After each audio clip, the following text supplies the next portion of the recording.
En ons gaan voort met Nuusdag perspektief. Die organisasie Women and Men Against Child Abuse sê dit is nie genoeg dat katholieke priesters wat van seksuele misdrywe teen kinders beskuldig word, dit aan die kerk erken nie. Die organisasie wil sien dat hulle ook strafregtelik vervolg word. William Segodisho het vandag sy verhaal van seksuele mishandeling deur 'n priester gedeel. Hy beweer hy is 30 jaar gelede geteken. Die inhoud van die volgende bydrae kan sekere kykers ontstel. Not every weekend, but most weekends. When I was there, I was expected to pleasure him.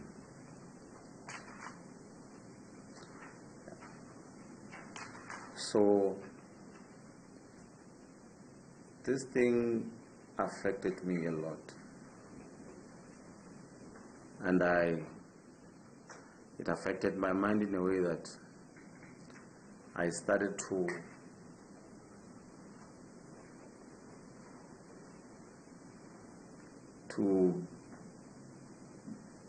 act in a very inappropriate way whilst at school.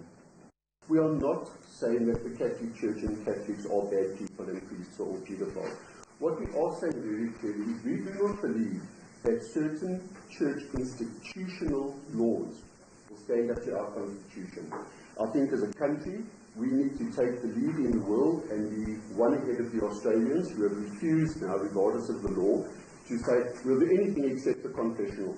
And I want the priests to know that if they want to confess, throw yourself on the mercy of the court, not ask for God's forgiveness. And we want to test this confessional against our constitution, and we want our constitution to clearly say, not in a country with a human rights record like ours will we allow this to continue. Nou, by my in die ateljee is Michiel Jacobsz. Hy is betrokke by openbare betrekkinge en voorspraak by die organisasie Women and Men Against Child Abuse. Langs hom sit Archbishop William Slattery van Pretoria. Gentlemen, good evening. Goeienaand. Good evening. Archbishop, when you see this, when you hear that, how do you feel? One feels very, very bad about it, but that's not the most important point. The point is that the child who is abused, how does that child feel?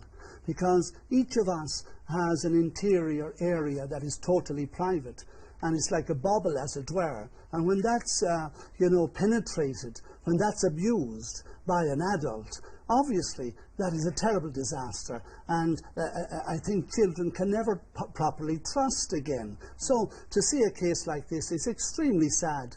And yes. But sorry for interrupting, but this is not just an adult. This is somebody from the church. This is Yes. a priest. And it really, it makes me angry, because you would expect the church to be a safe place for our children, and then it seems not to be.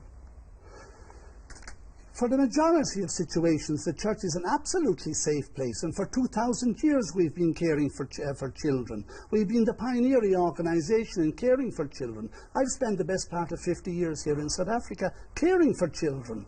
So we take children extremely serious. Yes, there are people within the church who fail in their obligations and then abuse children and take advantage of their position to do so. They are a minority. It's a very serious situation. I'm not in any way trying to reduce or diminish the guilt or the terribleness of this situation.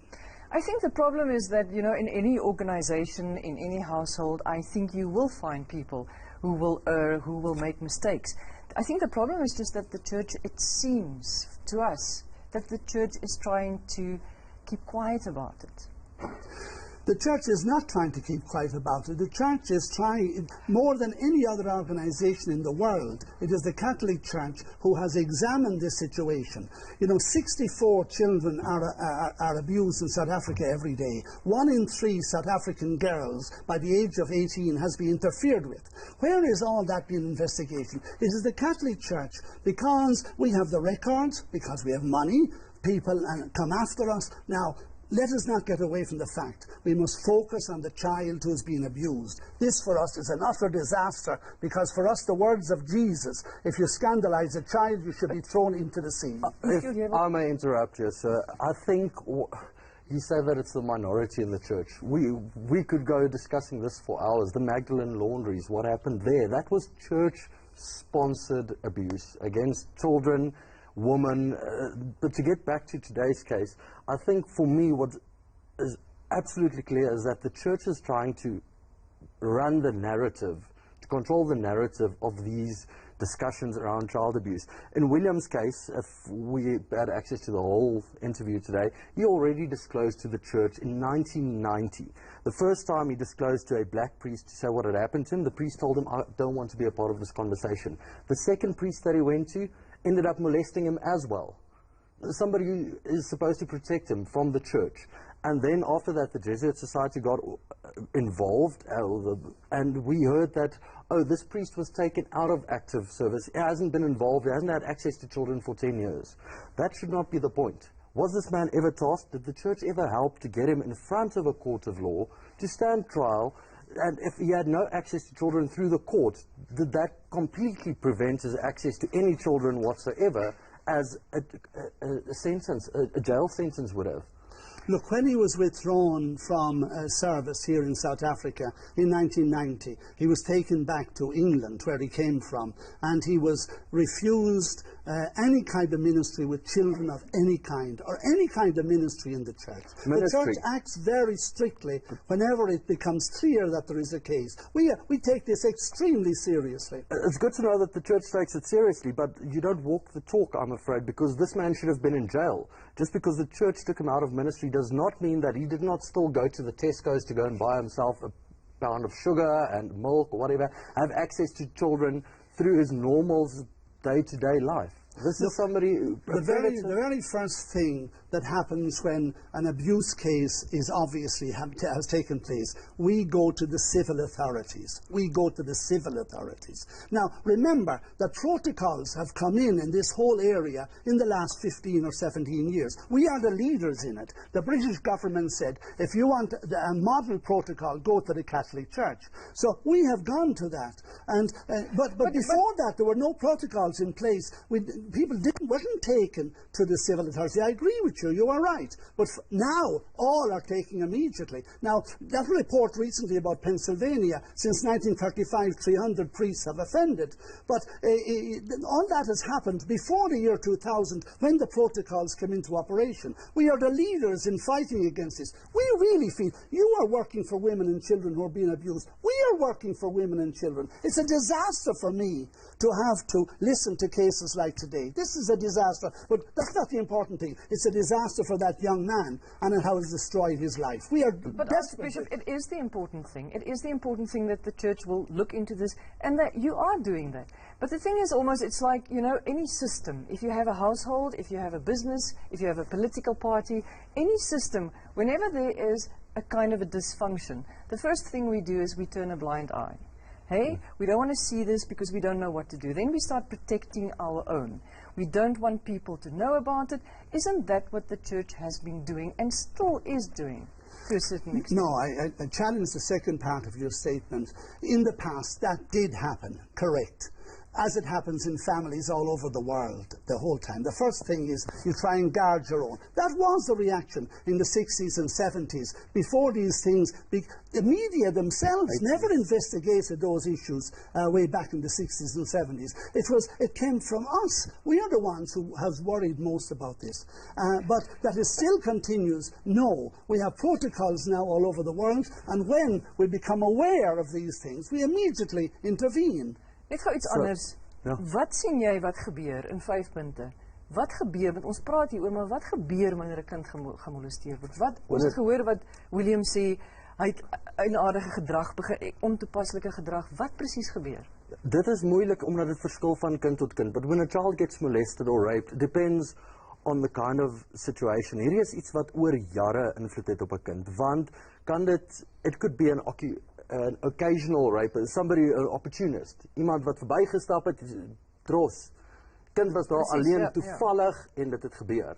En dan is die fisiese skade erg en die emosionele trauma is erg. Maar sit jy nou in die skoene van 'n kind wie se pa of ma, ons kyk na die Springs gesin byvoorbeeld, wat jou pa, the person who was supposed to protect you, to be your mentor, iemand na wie jy moet opkyk, jou pa of jou oupa, wat so 'n kind oor 'n lang tydperk beetkry.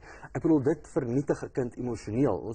Ek praat elke dag met 'n dame wat deur hierdie goeters is. Sy gaan uiteindelik na 30 jaar, staan sy in 'n hof en sy kan haar victim impact statement, wat sy kan sê wat sy invloed haar pa alles gehad het. Ek dink dit is iets wat 'n mens in 5 punte nie. Dit is gereeld kry die narrative in homoseksuele mense se lewens. Jy's as kind gemolesteer, is dit hoekom jy gay is. Daai persoon sal nooit weet nie. Jy kan nie daai ervaring uit hulle lewe uithaal en sê if I wasn't molested, I wouldn't have been homosexual. Jy kan dit nie sê nie. Dit het klaar gebeur. Dis ongelukkig, dis nou te laat vir jou. Dis jou narrative. Dis waarmee jy En dis waarmee jy vir die res van jou lewe sit. Dit beïnvloed jou precies. verhoudings met jou kinders, met jou huweliksmaat, met almal. Archbishop, would you like to explain to us the position of the church when it comes to the treatment of victims once they've come forward? We do everything we can to get the victims that have been proved to be being abused by church personnel. It's our responsibility. Like that young man today, they did try and offer him counselling, but he says the lawyers took all his money. So now he has re-entered the case again.